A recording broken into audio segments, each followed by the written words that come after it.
What's up, punks?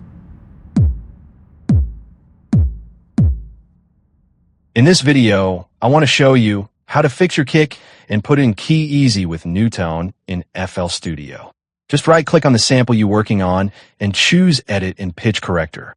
And you can see here how this note is not in the same key. Just click on the middle of the sample, hold your mouse, and drag up to the right key, and turn the button that says center all the way to the right. And then we're just going to drag the sample into FL Studio and check, is it in key? Some kicks come all messed up and maybe not on purpose. Maybe they did a song with it and worked for them. But you might want to fix it to fit in your song and key. Just follow along what I'm doing so I don't have to talk too much.